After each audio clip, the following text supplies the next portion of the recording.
Okay, it's 5:30. We'll call the meeting to order. The NOSD monthly We have somebody board.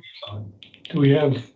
Marina Dreeben, Friends of Netarts Bay Web is on. Okay. Great. Hi, good evening. This meeting is being recorded. And we have, the first item is approval of the agenda. I have a motion to approve the agenda. I move that we approve the agenda. I'll second that. Any discussion? There being no discussion, all in favor, say aye. Aye. And we have a guest this evening, I think. Yep. I'd Marina Dreeben. like to welcome you. Are you in Netarts or Oceanside or? I'm actually based in Portland, but I just recently started as the new stewardship coordinator with the Friends of Netarts Bay Webs. So I'm here just to learn more about what's going on in the community and see if there's ways for webs to support. Okay, well, you're very welcome. We unfortunately rarely have guests. We'd like to have more, but you're very welcome this evening. Special Thank night. I'm here mostly just to listen, so thank you for welcoming me. I appreciate it. Okay. Public comments. I don't know that you really have any comments. You would be the public. Board questions, comments, and discussion. Is there anything that the board would like to bring up at this point in time?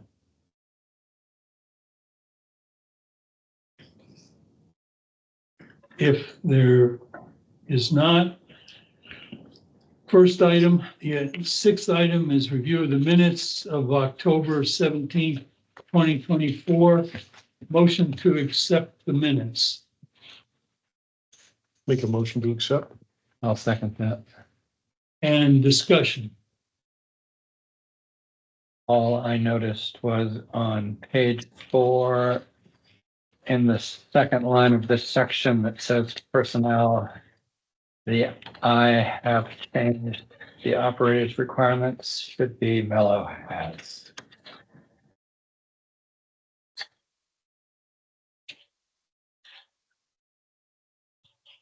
It should be what now?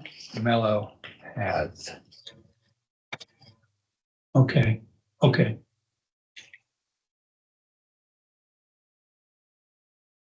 You have that? Yep.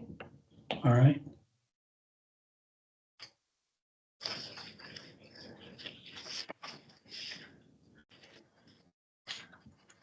There were a couple other minor items that I noted, some of which I've already discussed with Aaron. Under the collection system on page 2, the next to last line, we've been consistently using Dreyfus, and somehow it was Simeon. So we'll go back to Dreyfus if that's all right with That's you. fine with me. And under pump station, the first paragraph, last line, insert under recent hurricane, East Coast hurricane. And then we are going to clarify just a little bit on page 3, second paragraph. You want to tell us what the insert will be? Or, okay, the way it reads is Carlson moved to approve the vortex estimate in the amount of $19,763.74. Prather seconded, and the motion was passed. All right. What we're going to insert there is the board has decided to proceed with a vortex quote due to the fact that it includes all new hardware and a better warranty. Just a short explanation of why we're going with the higher bid. So, And then will it still say Carson moved to approve? I noticed that the moved is a capital M. Should probably be a small m, but that's really picky. oh, okay. Yeah, I didn't catch that one. That's English teacher stuff. Helpful. Hey, John, Yes, sir. on the bottom of page 2, under pump stations, at the very last bold-faced sentence, I just wanted to kind of clarify where it says McBrayer is to reach out to the forestry department, and I just wanted to get rid of and say after which Keene will reach out to Tillamook PUD. Because we discussed we're going to wait for Jeff to do that, and then I would go to PUD to let them know we're doing that and get their Okay. feedback.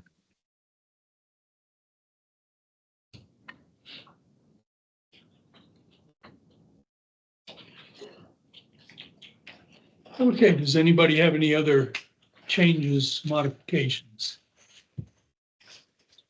If not, all in favor of accepting the minutes with the changes that previously discussed, say aye. Aye. Aye. The next item is the financial statements of October 31st for review of all funds. Motion to accept the financial statements. I'll move. that we I'll accept the second. financial- Sorry, John will second. Discussion.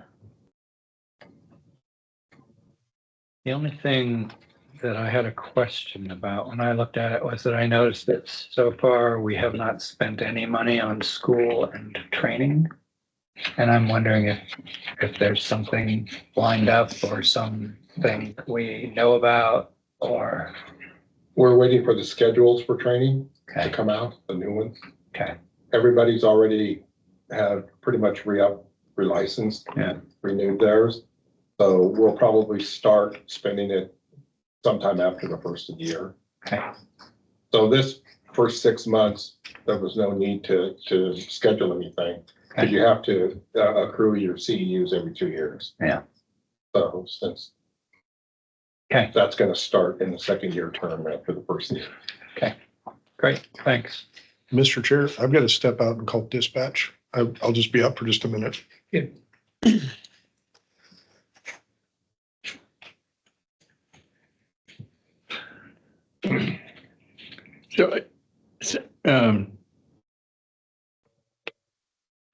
Just seems like there's more construction going on than what it shows, but that's not, I'm not, What you're not seeing on SDCs is probably a lot of them haven't been paid yet. okay. So that's a policy issue. I've talked with John numerous times about changing where Right. the SDCs up front. That's one of the things we need to rewrite and bring to the board is the policy Right. for SDCs, particularly after the issue one. that we had Yeah. over at the Capes. And we received that only it bounced Oh, really? It bounced? the check. Okay. So you're not gonna see it reflected in here anywhere. It's, we haven't received it. Anyway, just Yeah, curious. and that probably was the pressure applied by our fire chief. And then the guy writes a check and it bounces. The Capes contractor. So he wrote a check, but it bounced. Apparently, One of them did. I can follow up with that if, Well, I don't know if we've received everything from the bank yet on it or not. We'll get a fee and it'll be in your bank reconciliation next month.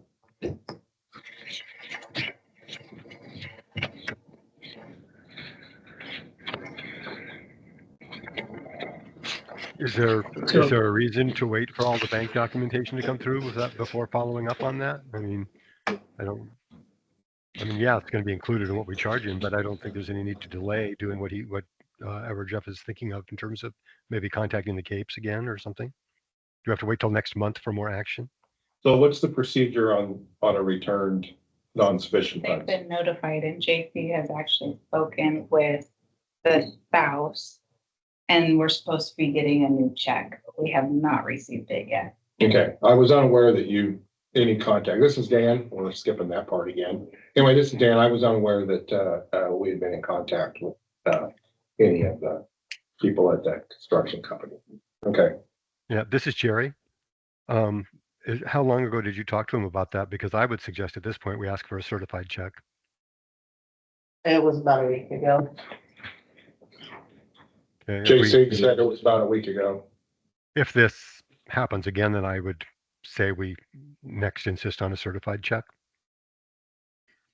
Okay.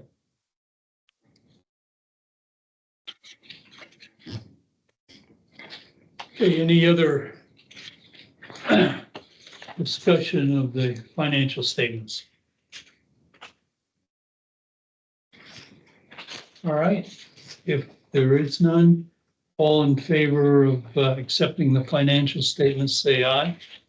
Aye. Aye.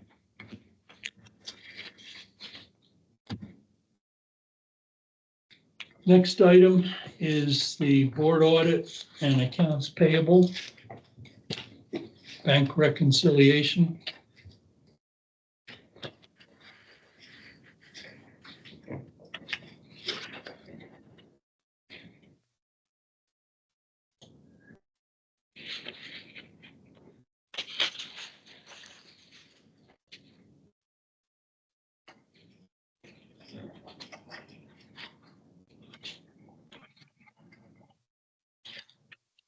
Any comments or discussion? This is Jim. The flow meter certification. It costs us $3,000. Which check are you referring to? Whitney, 3,097, yes. The price has gone up 30%. What do they do? Well, they come here and they check the flow, make sure it's calibrated and it's reading correctly, which we have to do. Right. By our permit, we have to turn that into DEQ, that it's been certified. So we have that company that does the flow meters, and we have another company that does all the lab equipment. Certify those two. When you say flow meters, is there a number of meters? Two, input and output. Okay.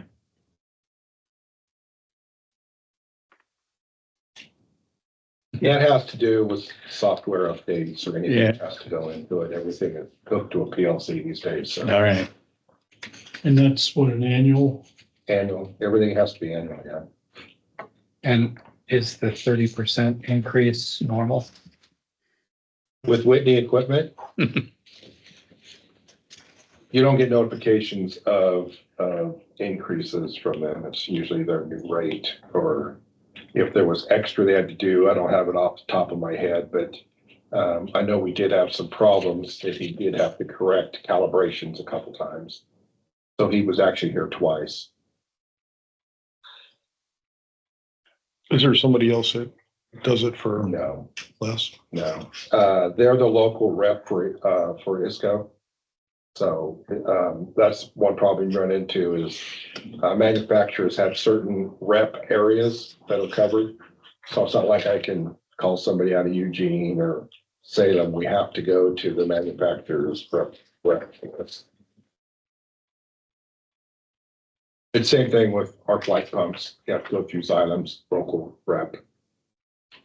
Whoever takes care of your area, same thing with Cummins. It's whatever, you don't get to choose a different Cummins dealership. Like I said, Eugene or somewhere else, you have to go with your local one. And that's where Cummins will send you to the same.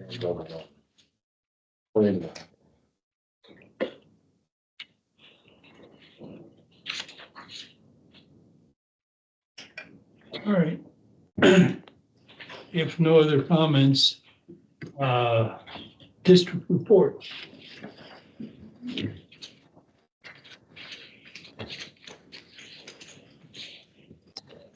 Okay. So the treatment plant's operating really well, even though we've had extreme flows, like almost to the capacity of the treatment plant. And we've had them for a few days in a row this week. So even though this is for last month, this month's been pretty high. We're still meeting permit, so that's good. I mean, we're well within permit. Collections, number one, there's no movement on the hotels. I leave it on here just so that we haven't, we know that it's pending. But there has been no contact from them at all. The second paragraph, Netarts Water District has started to charge NLSD for water usage for cleaning our sewer lines. I don't know, did the board have a chance to read through the attachment? I'm recommending that we get a IGA with the Netarts Water District. What's an IGA? Intergovernmental agreement. Okay. If you read the attached emails from the office manager, they started this after we started using the water. Since I've been here 26 years and before, we would call, ask permission, which hydrants to use to fill the jet truck. They would tell us which ones we could use. And then what we did was we tracked the water so that they would know that, 10,000 gallons was used, and they didn't have a leak. The guys were approached out in the field by one of the Netarts Water District board members. And basically wanted to know what they were doing, and we'll be paying for it.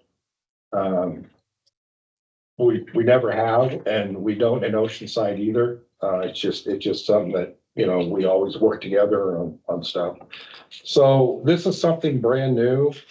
The office manager said that she was approached by the board member to invoice us for the water usage.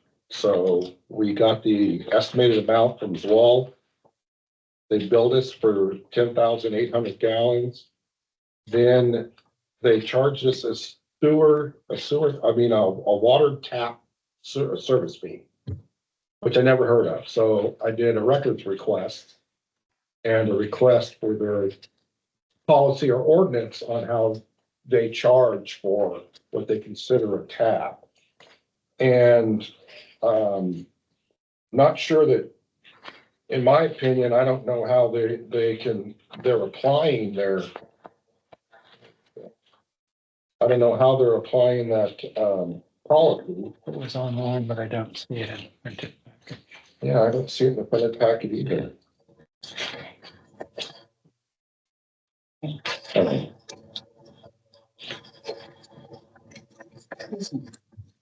Huh? That's not it.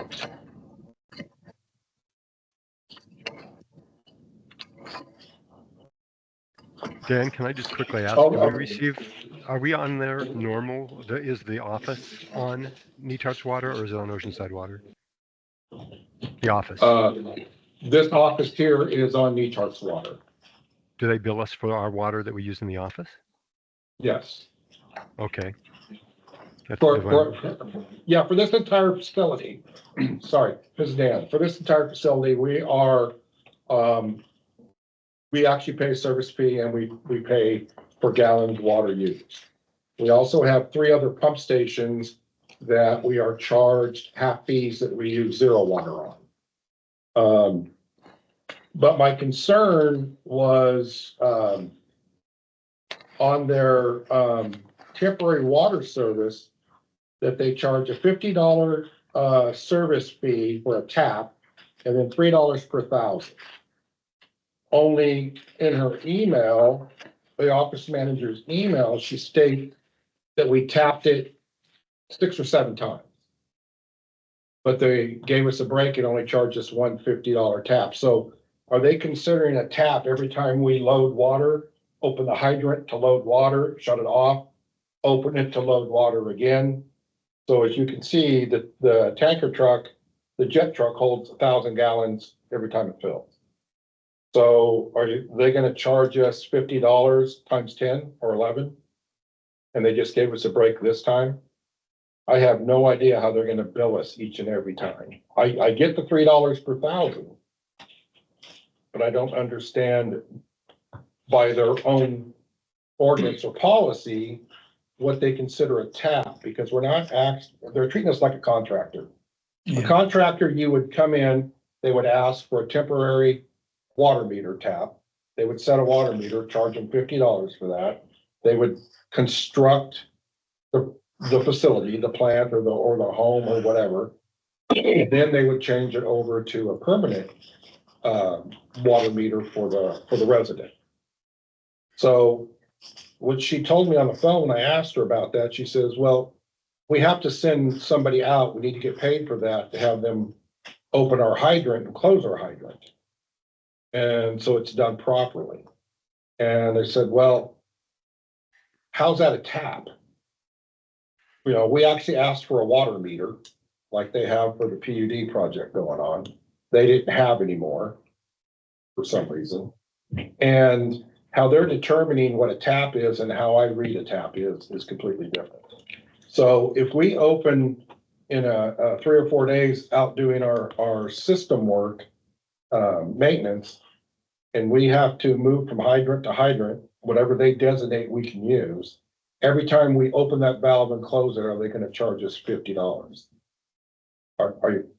So she's not clear on that. She was gonna talk to her board, bring it up at the board meeting, and that was the end of last month, and I haven't heard back. So this is Simeon. This is a change of policy, and I agree that what's written in their policy is what they're trying to be consistent with, maybe. But did they ever explain why they're doing something different now than they have done in the past? No, It sounds like some board member got a bee in their bonnet and raised it. Yeah, this is Jim. They've had some personnel changes. So I think that's where this is coming from. I won't make a judgment call about why but that's how it has taken place. So You Right. mentioned this, Simeon, you mentioned an intergovernment agreement. Would we try to negotiate terms separate from what the policy might say? Because it sounds to me like this is something that we'll be doing, have been doing, and will be doing with some regularity. And well, there's several things that's going on with the water district and NOSD. Another one is they want to see a contract that we have with the Netarts Water District that was why we get a public rate for our water, so a reduced rate for our water that we pay for here at the treatment facility in the office.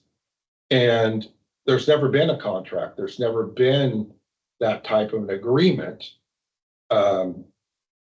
Netarts Water told us when we started the plant, you know, we paid to get the water lines up and then pass so they could hook onto up on the next fence.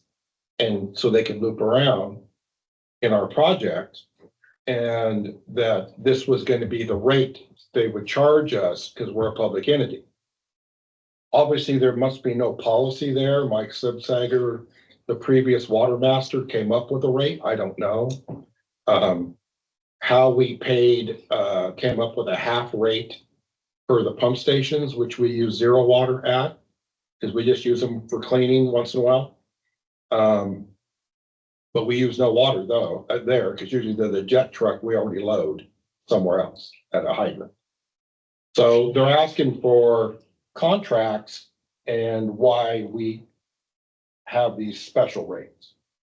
And I told them I have nothing. If there's a contract, then you must have it. We don't have it. It's just been an agreement.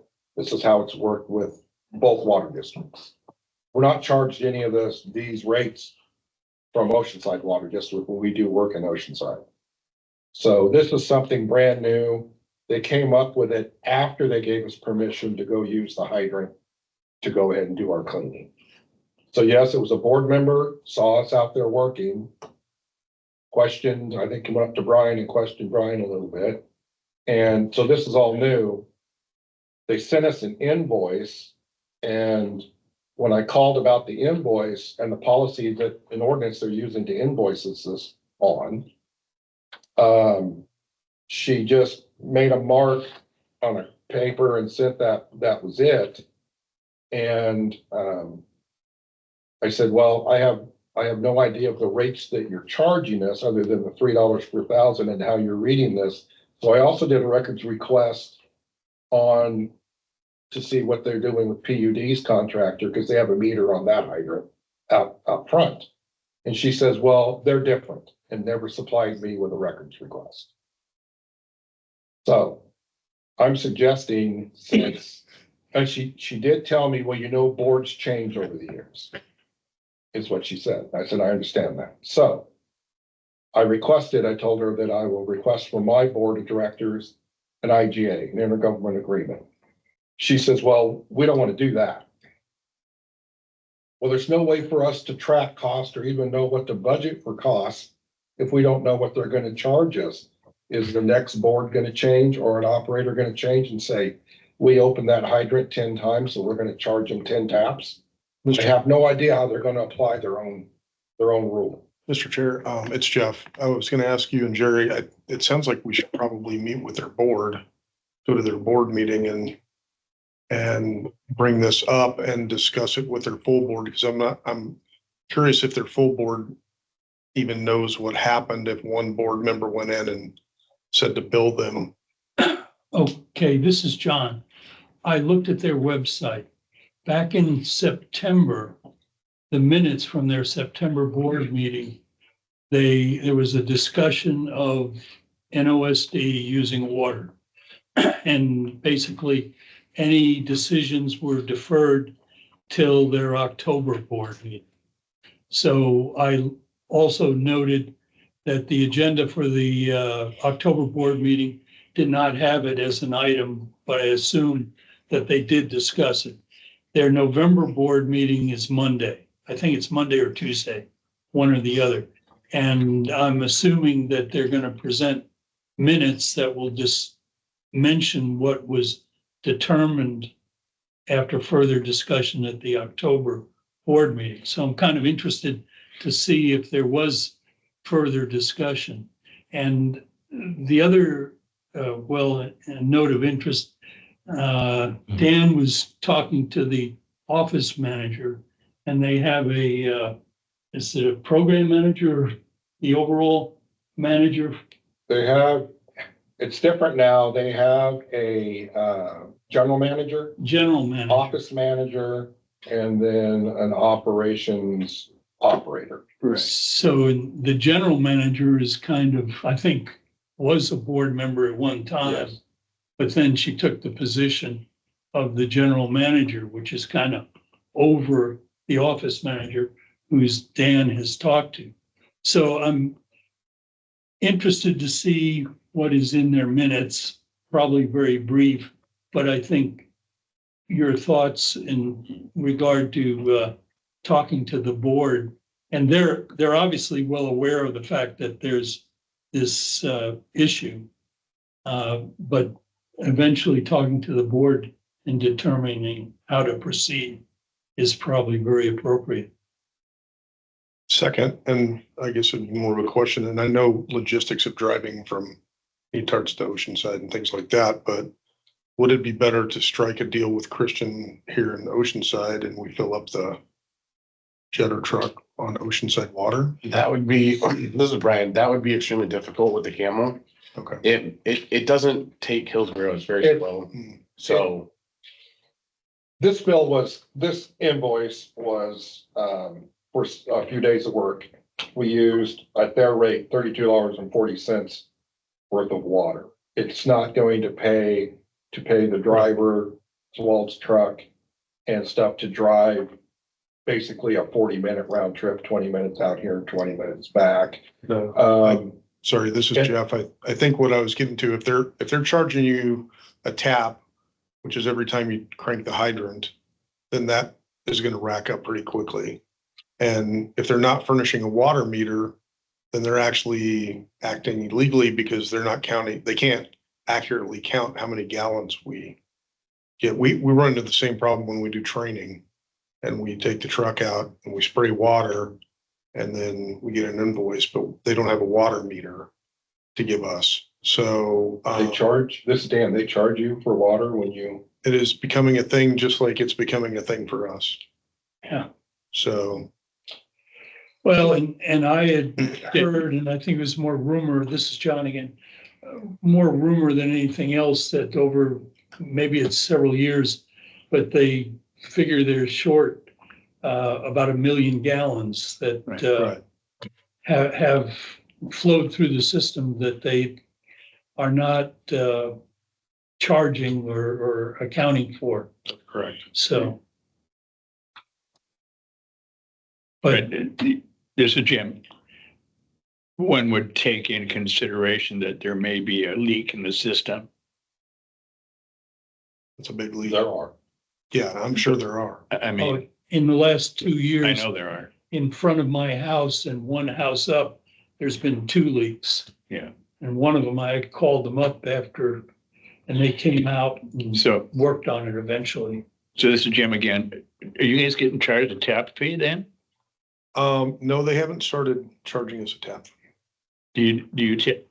I mean, But I understand what Dan's talking about, that they do charge tap fees to contractors and things like that, and they only have one water meter that they send out. So they're saying every time that you spin the hydrant and open the hydrant, that's when the little meter in their office goes off, that water's starting to flow out of that location. But if they're charging was it $50 a tap?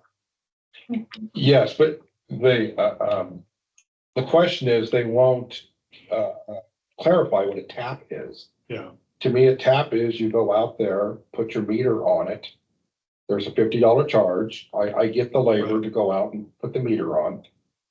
But every time you close it and reopen it, it's a tap. Now they're telling me that they want to send their operator out each time to open and close it to assure that it's been opened and closed properly.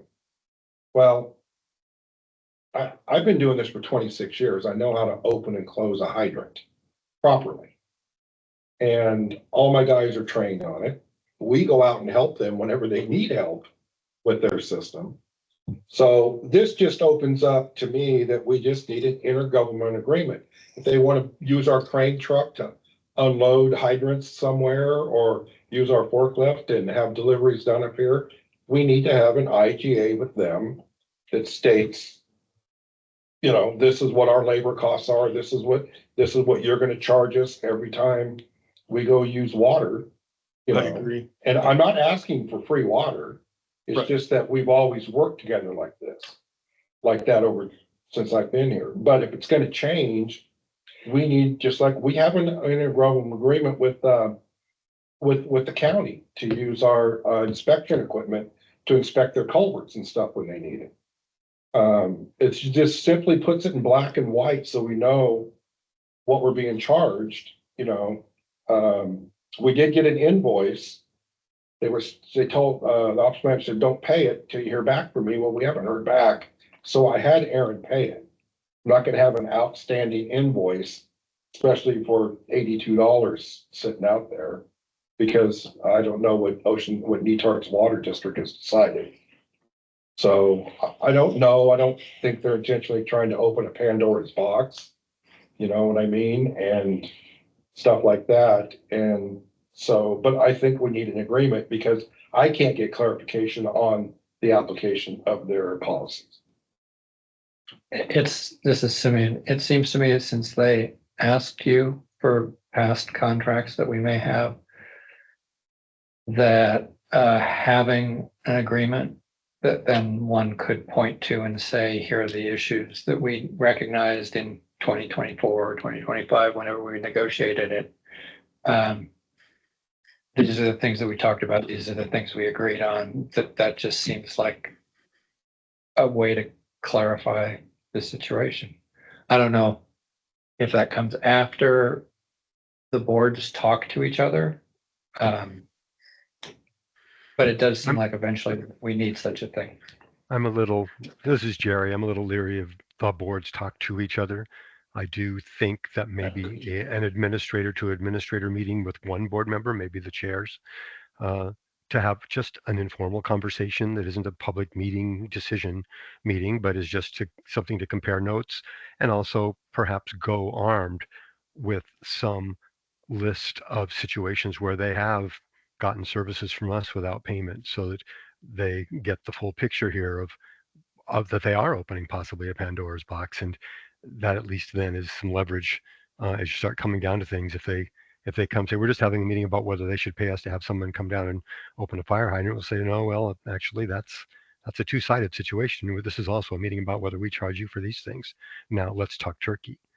And again, I don't think you don't want to do a big meeting where a meeting becomes an audience and there's posturing, but I think the two administrators and perhaps the two board chairs, or at least a rep with authority and knowledge, would make some sense, just to kind of flesh out what are we talking about here, so we're not speculating about their motives or what they're thinking.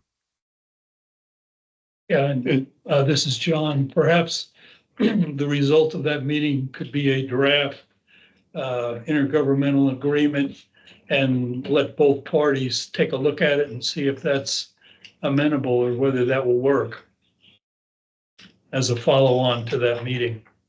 Yeah, at least points to be addressed in an intergovernmental agreement. I don't know if you get to skip from that meeting right to a draft, but I think probably the people who attend that meeting need to come back to their boards and talk about what's been discussed before. But I don't know, maybe it all falls together, John. I'm just saying that might be a little ambitious. This is Jim.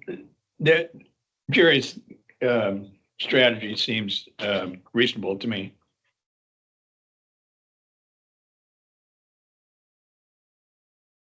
Okay. Moving on.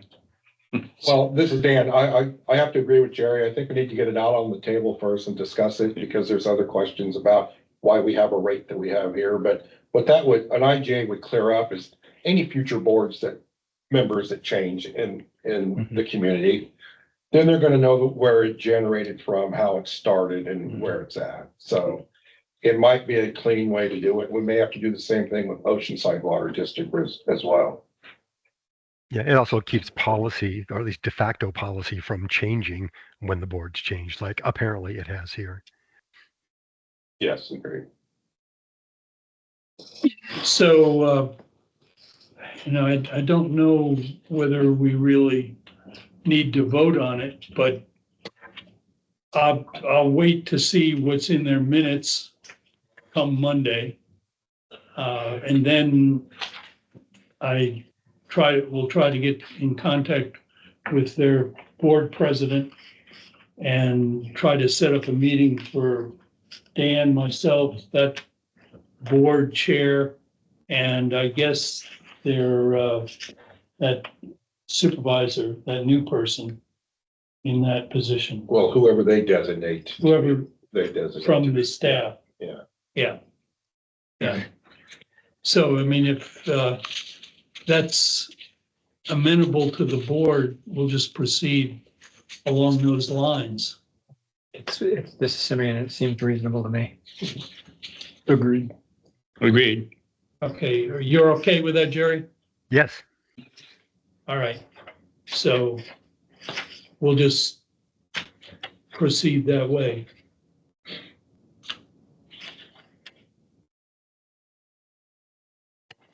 Okay.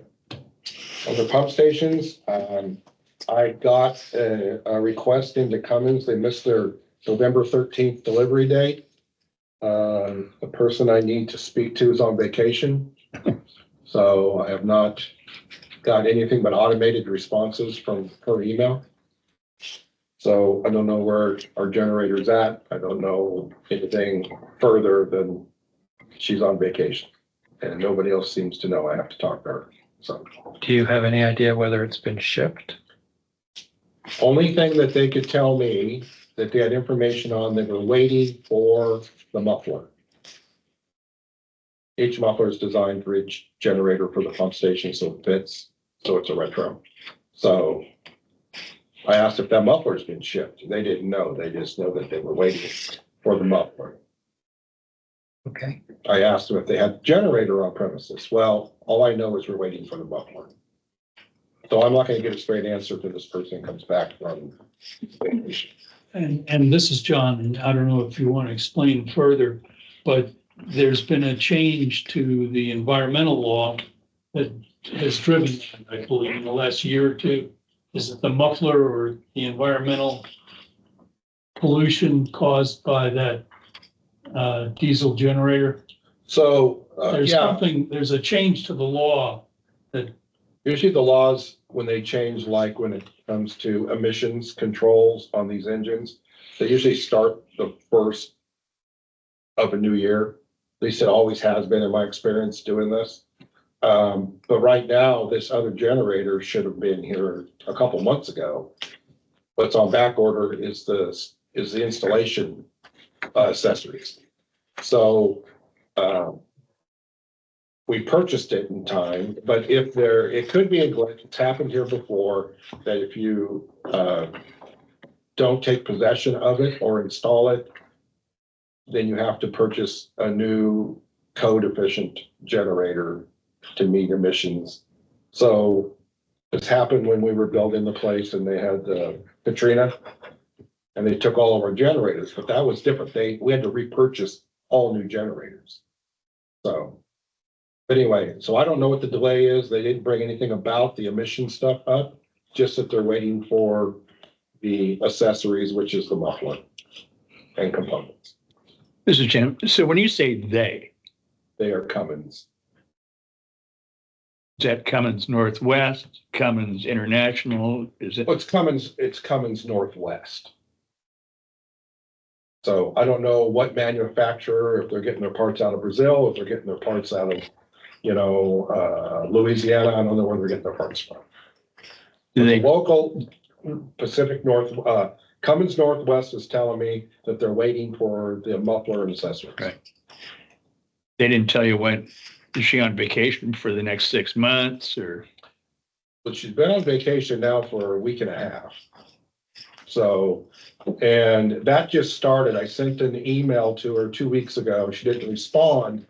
I sent a follow-up email just a few days ago, and it's coming back now that she's out of the office on vacation with no return date. So that's my latest as of right now.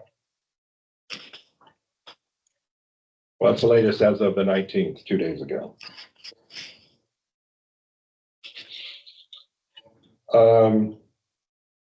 Next one, we still have the request that was about the PUD easement clearing. I just simply want to know if the board still wants to continue with this project. or- Dan, can I back up for just 1 second? Sure. We ordered this generator September of 2023. Yeah.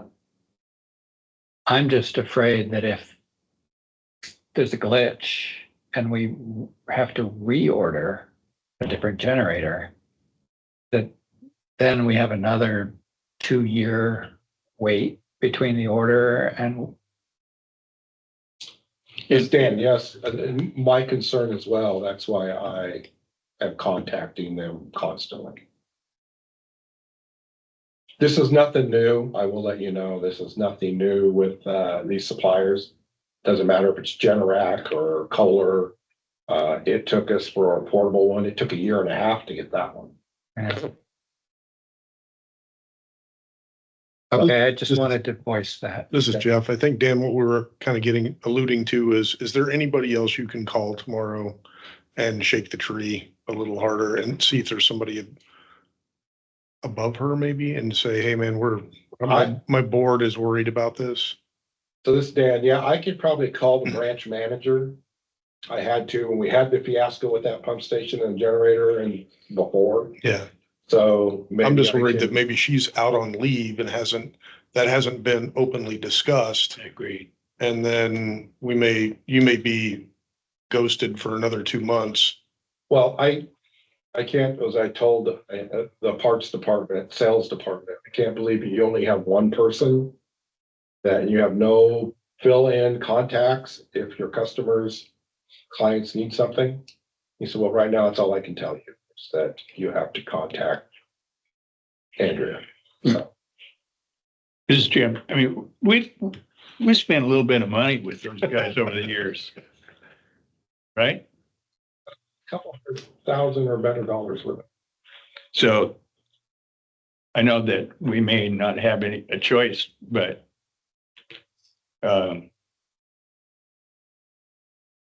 there's got to be somebody there that can at least tell you when she's coming back. Well, I don't care when she's coming back. I just care when we're gonna get our generator. That's all I care about. That's all I care about. Yeah, so they should have somebody in that office. So I'll call the branch manager, as I had to on the last time we were having issues with the mechanics and stuff. All right. We've had generators worked on in the last month or two. I have no problem with service department, and getting parts. I will tell you that I did speak with Vince Mickelson at Emery and Sons. Oh, they donated a new picture to the district for the construction of the treatment plant. He said that some of their projects for their portable generators are still over a year out. They haven't received them.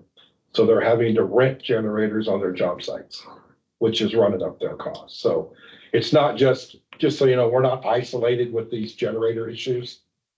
So, but no, I can contact the branch manager tomorrow at Cummins and see if I can get something out of him. Good. He's been helpful before. Dan, have your Yes. have your written communications included a reference to the fact that they've missed a delivery deadline? Well, yes, actually it did. It requested that, November 13th came and we have not received the generator yet. Okay, that's what I Yeah. needed to know. I just, Yeah. if this gets sticky, we have put them on notice that, we were asking about a missed deadline. So, good. Thank you. Any other questions on the generator? Thank you for going back. So back to the, what do you want to do about the easement? As you can see, I highlighted, does the board want to continue with the project of clearing that PUD easement? This is John. Beth, were you gonna talk to forestry or was that, I don't, it's hazy in my mind. This is Jeff. It's a little hazy to me too. The last thing I had heard was that we'd spoken with Sue. Is that correct? That when I met with Sue, that I had pointed her in the direction of PUD. And that PUD was going to be responsible for this because they were the ones that created the mess. And that they would be the ones that would be responsible to clean up that mess, including the concerns that she had about a excavation area that is now unstable and starting to slide. So I thought, and I could be wrong, but I thought the last time we talked about this, that we decided that we would aim this towards PUD because the more we got into it, the higher our liability got. John,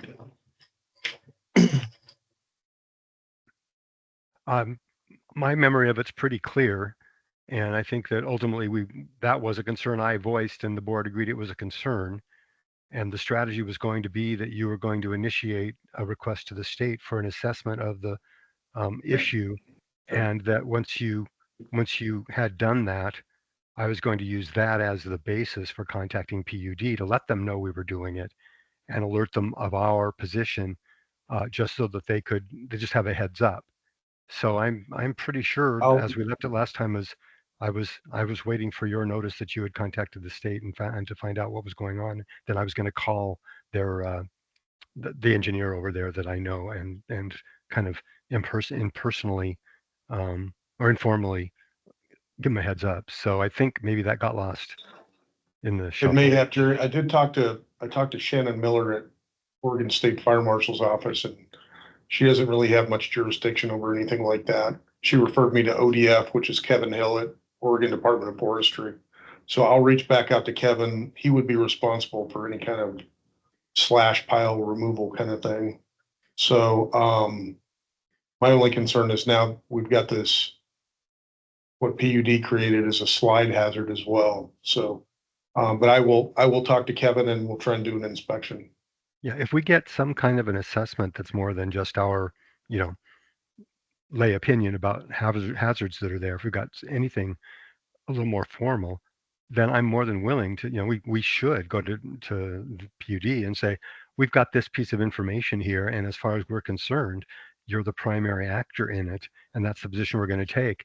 And ultimately, what we can do is we can clean it and build them, but we need to lay the groundwork first, and then that Understood. puts things to a head. Okay, I'll call Kevin tomorrow. Okay, so the item is still on our agenda and we'll follow up. Okay, I'll just put it down as pending. Yeah, your final sentence was a good one. What does the board want me to do? Well, we're gonna follow up on it.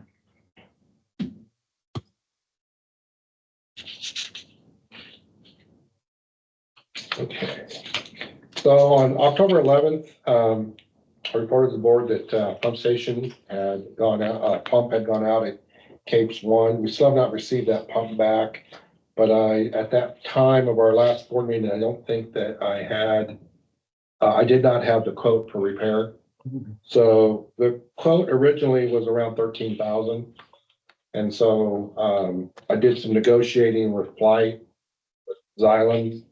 So the repair is down to 9,800, which I approved to go ahead and get that done. One caveat, the Capes pump station is operating on one pump. Because when we had the last pump rebuilt, it shortened our cable by about 10 feet. So we can still connect it, we can still run on it, but it'll have to be manually connected by the operators.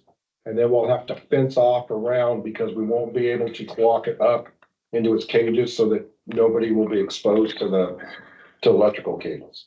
So we'll have to do something or stand there, plug it in, pump it down, start it back up and put it in automatic mode. We'd have to find a way to kind of secure that area around that wet well and that control panel so that nobody has access to the electrical portion of it. So because the cable you pull on it, you can get it to plug in, but you can't just leave everything, the wet well open. You can't leave. Dan, it's Jeff. Did I misread?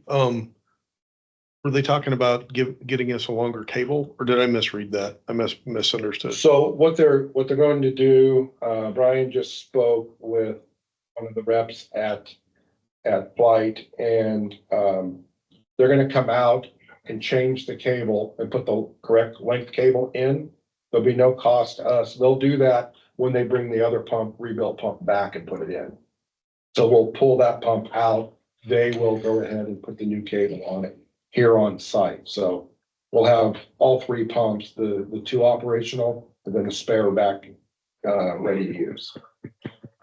So right now we have to keep it as an emergency backup. We do have it in the wet well. It is set up. All we have to do is plug it in and start the pump.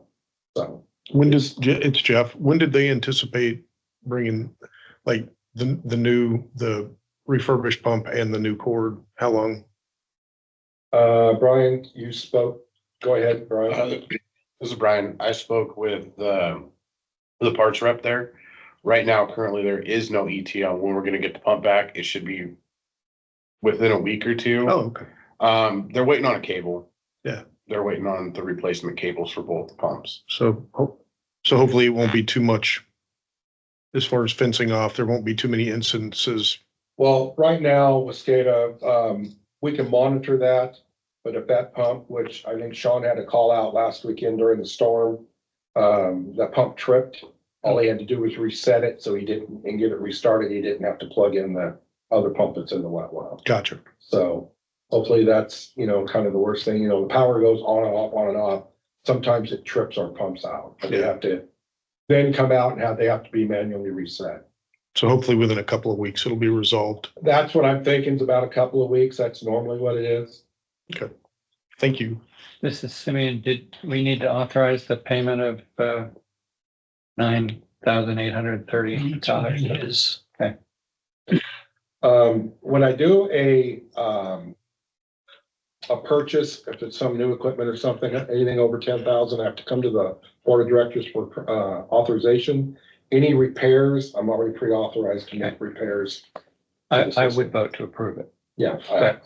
I just didn't want to not do that Yeah. in case we needed Agreed. to. Well, due to, this is Dan, and due to auditing and stuff, at 13,000, I would have had to received a second quote. Mhm. And so I called Xylem to get a quote on what a replacement pump would be. Well, a replacement pump's like 45,000. So, but I have to have that for the auditor, probably not really for the board unless they want to see what the cost difference is to replacing a pump versus repairing a pump. But they lowered the price under that, so we wouldn't have to do any of that. Thank them for us. All right. Okay, so the main, this is not on the report, this happened after I wrote the report.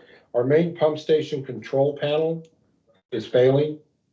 So I've got a call in to Dave Olson at Xylem to get a price on replacing, not the whole panel, it's just the controller in the panel. So basically the screen and the PLC that operates behind it. Right now it's having issues, it'll trip out. Well, it won't really trip out. What it'll do is it'll freeze up. Like your computer screen will freeze up and you got to do a hard shutdown to get your computer to work again. It's basically the same thing. So it's not that it's completely failed, but there could be a time that it doesn't come back on, not even a restart. Now, we won't spill. The pump station is designed with what's called a redundant high wet well probe.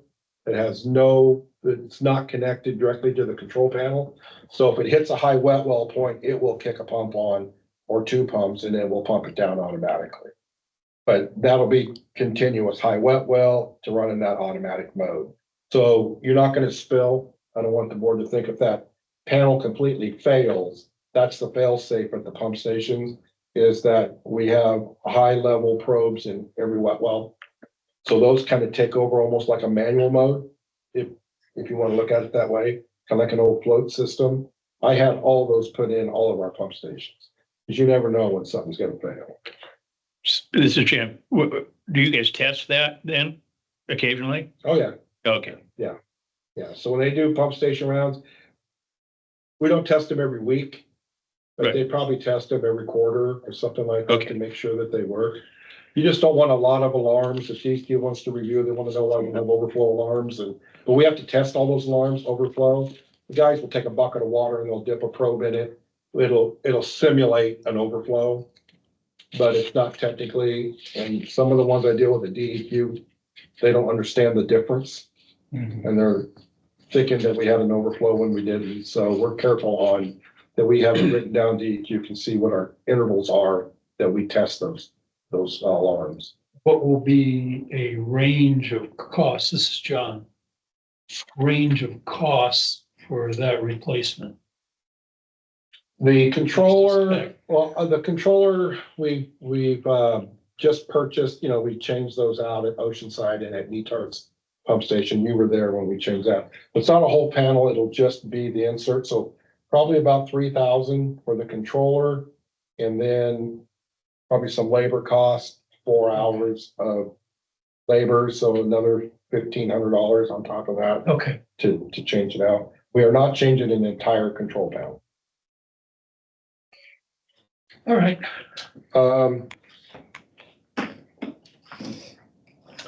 Still ongoing. Due to the wet, rainy weather, I'm not having an electrician come back and change out the plugins on the treatment plant.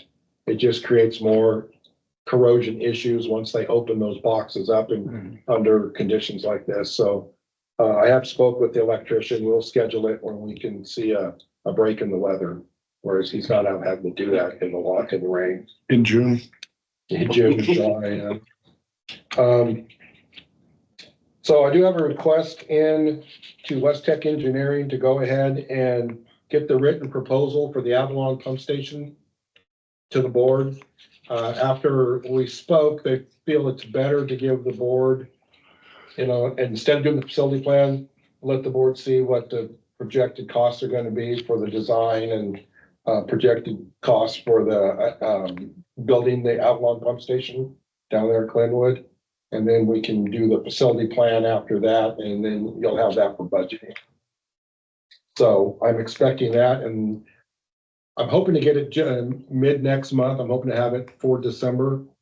But we had something else come up today I need the engineers for, and that's DEQ sent our draft permit renewal, or NPDS, our discharge permit renewal, and they cut our discharge limits by 2/3. Whoa, So the treatment plant is, I got a call from DEQ right after that. This plant will not make a 1010, what's called the 1010 permit. 10, as you see at the beginning of my this report, I refer to that up there. So currently it's a 30/30 permit or 45 weekly. They're cutting that down to 10. And Sean did some research for me today and found that we have gone over a 10 permit 13 times in the last 5 years. So I asked her what the basis was because the ocean hasn't changed. Usually it's dictated by the receiving stream. She said, well, I looked at your facility plan and your design of the treatment plan, and it's capable of a 1010. I said, it is. That's the advertisement for those SBRs, but that's under certain conditions. You were in Philomath and you have steady 20 million gallons a day and your fluctuations less than 5%, it'll make a 1010 because your treatment plant is set to react to that. But when you have 300% change in flows and loadings, the plant can't react that fast. She didn't understand that, is what I got from her on the phone a little while ago. So I've got, I have to respond. So I've got West Tech write me up a short letter that will state the design capacity and how they expected it to perform on this site, not necessarily across everything. So, like I said, that just came up a couple hours ago. This is, John, my understanding from Dan is that this person that's the permit writer is fairly new 9 months. and doesn't probably understand the nature of how our systems operate and the fact that we sometimes have extreme flows and sometimes very low flows. And this will be an ongoing discussion based upon what the engineers provide and hopefully take us back to something that's more standard in accordance with where we were before this theoretical reduction in what we could have as flows. Yeah, so they're also projecting to send us back to have to start doing 2 labs a week. We're adding more testing for salinity and other things. So our lab costs, which will go up, will be doubled on our lab costs. So all those materials and stuff. So, but I'll have the numbers for us for budgeting. But it will be a substantial increase on our Okay. costs for doing that. I'm not saying use around, I'm just saying there will be a substantial increase to our lab costs. it's Jeff. Dan, I was just curious, is there any kind of recourse as far as appealing those decisions with DEQ at the higher levels? And saying that, hey, you're affecting our operating costs, and because I totally get it. I mean, we get random government agencies doing random government things daily, you have to have bunker gear, you can fly to the sun with and stuff that just you can't do it. So I was just curious if there was any way to appeal that process. So this is they send the draft. So it has a public review process. It has a review process for us as well, and comment period. This is the first time I've had to comment to get the NPDS permit limits changed. So it's not new. The only thing new is that they've never changed them this drastically. Yeah. And how they acquired the information, but as far as calling it, it's not the appropriate time to, let's say, go up to the top, considering the top already signed off on it. So and this is just, remember, this is just the beginning. I just want the board to know there will be changes due to environmental law that they have no control over, which I understand that. But they substantially cut the fecal amount limits going out. And some of it is exceptionally, to me, unreasonable, because I know the plant's not going to be able to meet it. And so, as I told her, you'd be intentionally sending the district into non-compliance. Because we have, I have all the documentation to show the different times of year and how it runs. So with the letter from West Tech explaining the design of the treatment plant and its capabilities, and then I'll attach my comments to it. There's a Dan? couple other issues that are minor. Yes, Jerry?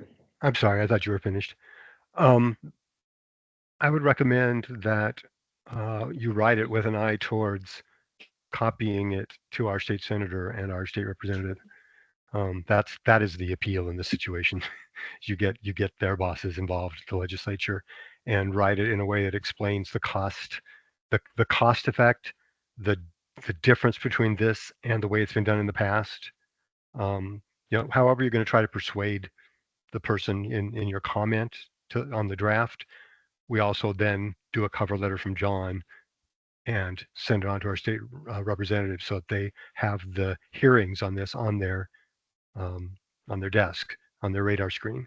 And it's something we can follow up with them later if we don't get a good result from the hearings.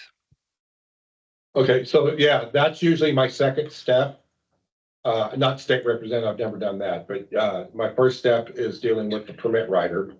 If I don't get anywhere, then I go over the permit writer's head and I send direct email and CC the permit writer and with my concerns directly to the head of DEQ over the NPDS permit section. Yeah, that's This great, is- but I think there's an additional separate value to CC state senator, state representative at the bottom of the letter that they know you've brought in the legislators too. That'll just add an extra degree of alacrity and carefulness to their response. And this is Jeff. Jerry, I was curious, since you worked with SDAO for so long, it seems like other sanitary districts will certainly be affected by these changes. So I would assume that SDAO is probably working with larger sanitary districts like Hillsborough or Tualatin Valley or some of the bigger ones that might be like really impacted. Would it be worth Well, reaching out to them? I might have misunderstood. I think part of what Dan is saying is stuff that's due to law, and that would be if also other people, and that would be a different kind of effort.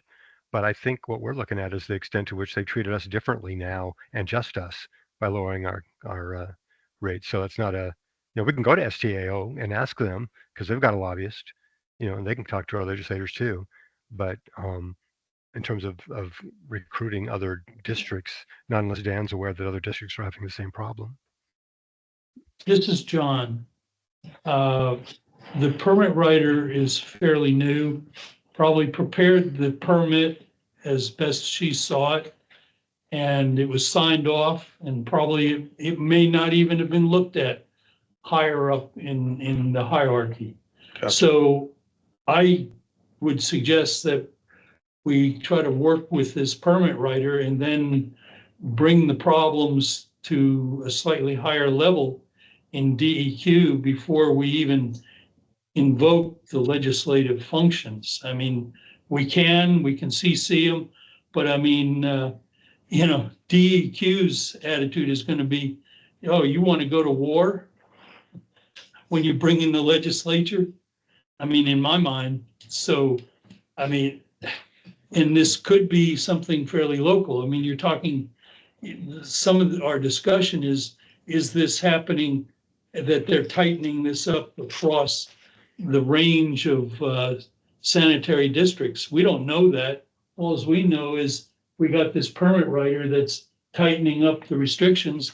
And to the best of our knowledge, she's fairly new at what she does.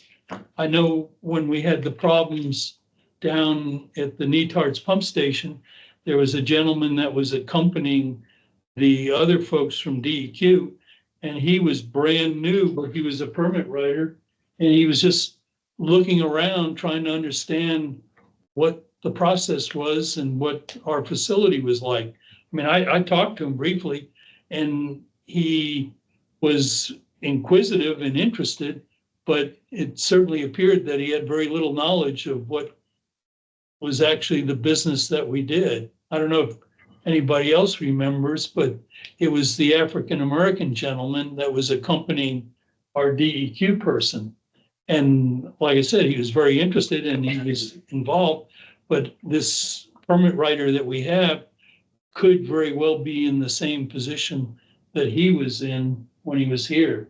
I mean, we can go further with it at this point, but I don't know that going beyond getting a letter from our engineers and talking to the folks at DEQ, perhaps we can resolve this without it going any further.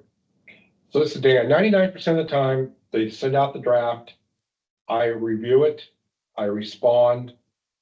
Then I get the answer, then I get their response back. If it's looking like they're gonna try to stay this direction, then I think the step is what Jerry's suggesting, is that we need to CC everybody on it.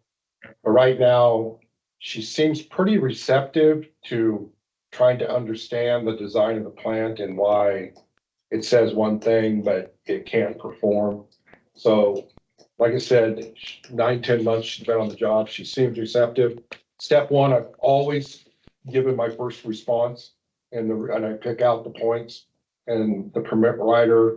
It's always been easier because I've always worked with the same permit writer since 2004. So this is brand new. So I think she's acceptable to changes in this and reasons. So I'd rather do that first with her. If it doesn't work, it's like a few months ago, I don't know if you remember about, they wanted us to go test out in the ocean, the outfall discharge. They backed off on that, and that was just back and forth with DEQ. Dan, it's Jeff. I apologize. I didn't mean to go weapons hot right off the front. I misunderstood. I thought that this was being pushed statewide of changing the bacteria amounts. So I was thinking that if that's being pushed through by DEQ, it's going to affect all the sanitary districts. If it's just a one-off with a new person, my apologies. I misunderstood. So if there is an option for this, Dan, there is an option. It's gonna go for public comment.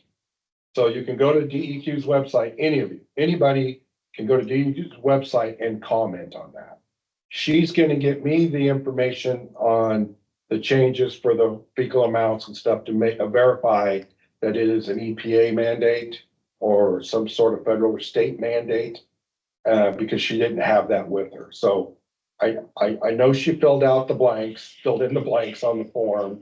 I don't agree with what she's saying.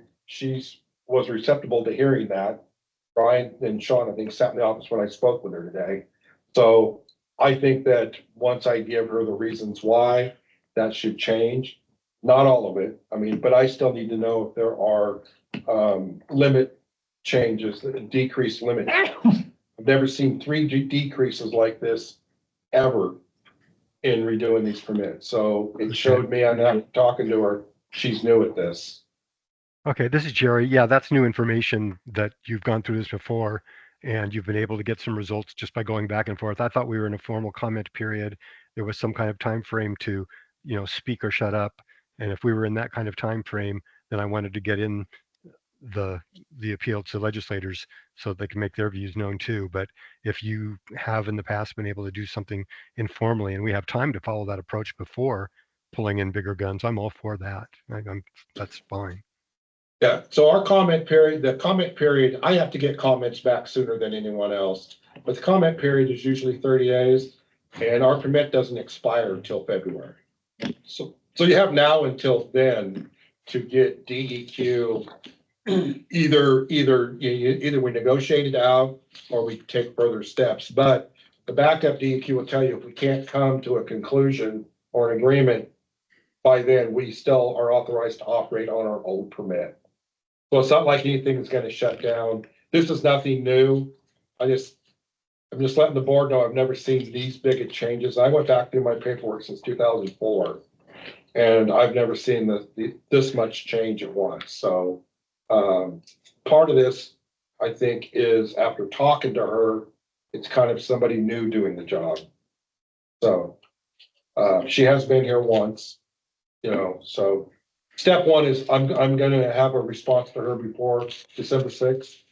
And then I'll wait for their response back, and then we'll look at what steps to take if it's not satisfactory for the district. I'm good with So that. this is, yeah, I agree with it too. This, And Simeon, I had a question. Go ahead. If you can just remind me, how long are the permits good for?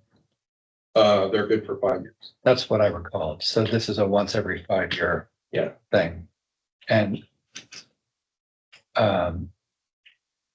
typically, how many months out do we see the first draft of a new permit? Is this sort of a normal schedule? This is actually accelerated. Usually the permits are expired for up to 2 years before you see the first response. So I had This is permits John, not that's what you renewed. need to understand is it could go on for a couple years and we're just basically operating under the old Right. permit before we get a new permit. So February isn't like drop dead, shut everything down at all. It states in our permits, when DEQ does not get your permit renewed on its expiration date, you continue to work on the authorized expired permit. Okay. So DEQ understands that. I've had them out as 5 years expired before you get the next one. Wow. Okay. So this is nothing new. It is new that I actually got a response in 3 months instead of 9 months for the first draft. So I've never gotten a draft before the old permit even expire or current permit even expires. So that's the only thing new for me. Okay. Does the board have any other questions on that? Sorry. Okay. Ocean Highlands Pump Station Control Panel, the one we're completely replacing. They have some delivery problems on a couple components. So their new estimate is about mid-December. If it gets to there and the holidays in between, I would really tell the board that I don't anticipate getting this in before January. So I don't know if you've noticed, the building's kind of cold. Our control system for the building is failing. The thermometer, the control room office has no screen left on it, doesn't work. We've been using Ocean Air locally here. He's changed this over to the same, I can't remember, MMC or something company that the city of Tillamook and other places use in town that do industrial heating. But the control system is failing. It looks like it may have to be completely changed out. His estimate, just by walking through the building, going through the attic and stuff, it's around 40 to 45,000. If we have to change the outside unit, that's an additional 20,000. Dan, this is Jeff. Didn't we kind of go through this summer with the air conditioning? And I thought they'd replaced or repaired everything. They repaired some, each room has its own heat source Mhm. and its own ducting. So if one room, it'll have louvers there that will close down air to one. Yep. And open air to another one. They robbed the parts to get the front office working. They robbed the parts out of the lunchroom. It's beyond Ocean Air now to take care of. He said it's now gone to a point where he can no longer just come out and take care of refrigeration and that type of stuff. It's industrial. So we've had units changed out because of the corrosion factor being on the coast. The louvers that control the air change, because the way this is set up, it changes the air out in the building every 20 minutes. So if you lift these panels up, that's actually for air volume. It's hollow up to the, so it's obsolete. We've even tried to go to eBay and Google to find replacement controllers. We can't, they're obsolete. They no longer make them. So the whole unit in the MCC room has to be changed out and updated to all the new controllers. How do we feel about wood burning stoves? So anyway, I'm not saying that's what's gonna cost. At worst case scenario, that's what we're looking at. If we have to change, he says the outside unit might be too small, is why it can't heat in the winter and cool in the summer. I do remember that when they spec'd this system out, the engineering did. The climate that they proposed to use it in never got below 60 degrees and never got up to 100 degrees. Well, in the last few years, we know that's all changed, especially by the freezing we've had. So I'm having it all looked at, but right now I'm thinking the only thing we have to change out is the controllers, is the control unit. There's a main unit in the server room, and then there's individual room controllers. Most of them still work. This one doesn't, and the one in my office doesn't, and the one in the lunchroom doesn't.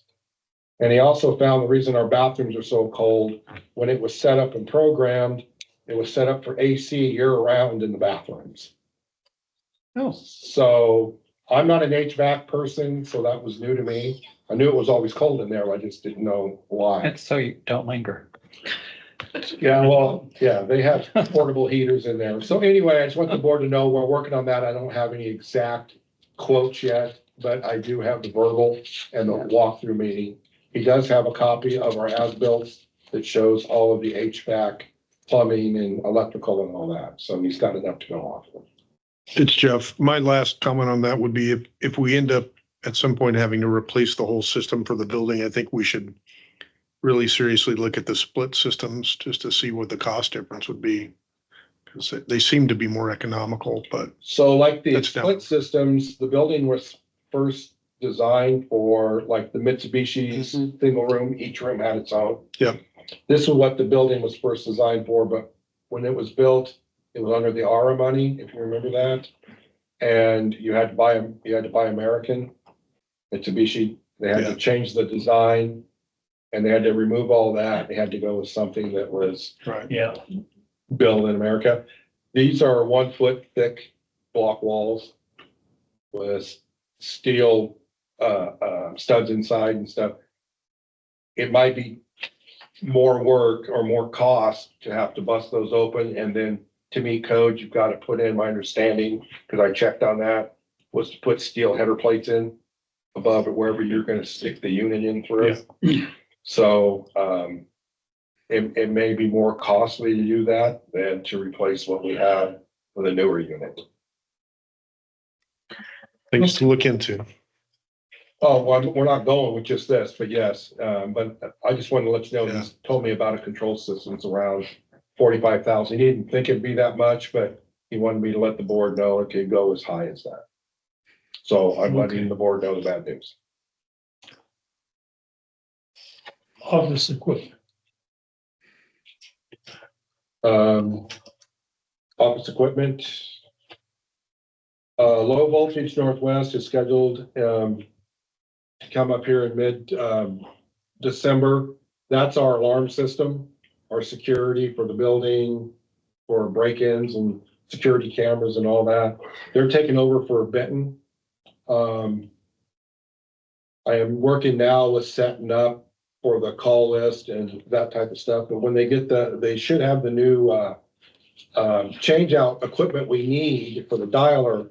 The problem is they're having a hard time getting the transfer from the account from Benton over to theirs. So Benton hasn't sent them all the information releasing to Alarm Central. So that's kind of the holdup, is the two companies, the one going out and then the one taking over. So that's what's slowing us up on that, but it will be done. Number 7, personnel. We've hired a new operator. He's a trainee and will start December 2nd, Monday. So that's good news. And it's good. He's got a lot of background in surveying. So reading our maps, as-built, deeds, locates, when we go out to do locates, he's got a pretty good jump up on that. So, and he interviewed really well. Nice. Some good news. So that's my conclusion. If the board has any questions on any of it. Very quick, with our 4-hour or so power outage, everything worked as advertised and worked well. Yes, yeah, all generators fired up, all generators transferred power. Good. So, old business, we've talked about the Avalon Pump Station project, I think, right? Yes, And the hotels, really nothing new. Workshop planning. Jim and I met and we came up with this sheet. I'll tell you, we're already at an hour and a half. So I don't, if it's the consensus of the board, take a look at it and maybe we'll discuss next month. Yeah, and this is Jim. Take this home and take a look at it. And if there's something that folks think is not appropriate or want to add to please do.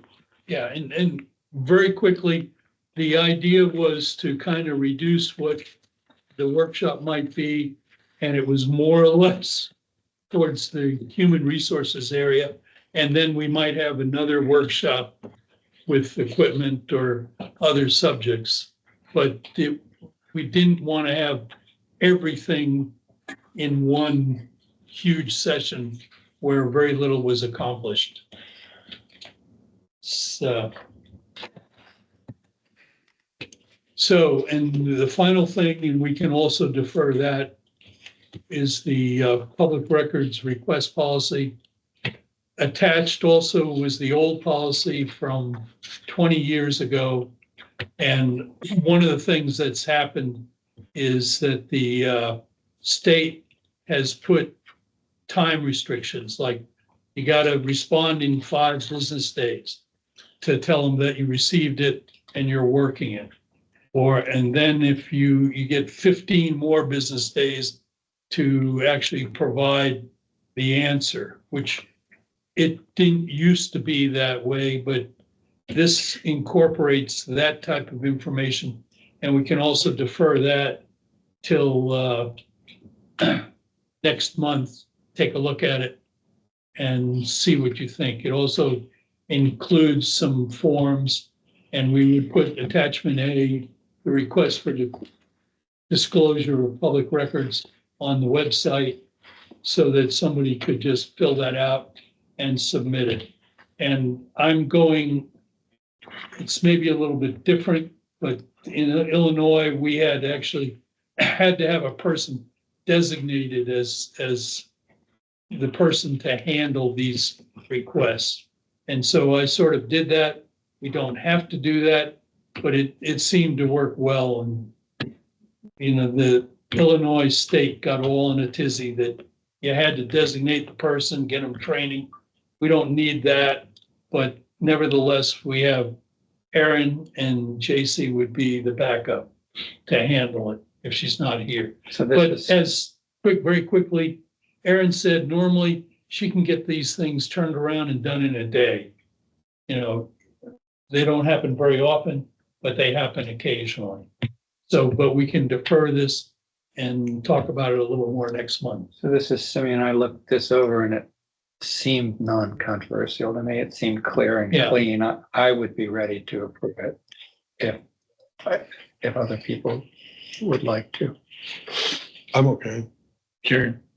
I thought Jerry? it was fine. I thought it was fine. We already went over some of the drafts of this and stuff, so. Let's do it. Make a motion. Okay. Can I have a motion to approve both the public records request policy and resolution 2406? This is Jim, so move.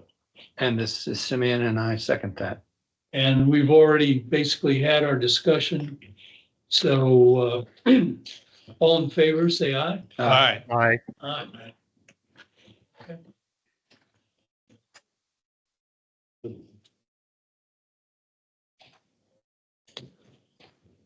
All right. Next, item, any correspondence? We really have none. Nope.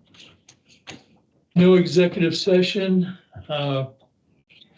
Anything from our guest comment?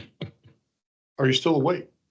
I am still here. No comments or questions. Thank you, though. Okay, very good. The exciting board meeting of a sanitary district. Motion to adjourn. Motion to adjourn. I'll second that. Okay, all in favor, say aye. Aye. We adjourn. And the time is 7 So what o'clock. was the deal with the airbook? Well, we were evaluating it. Time is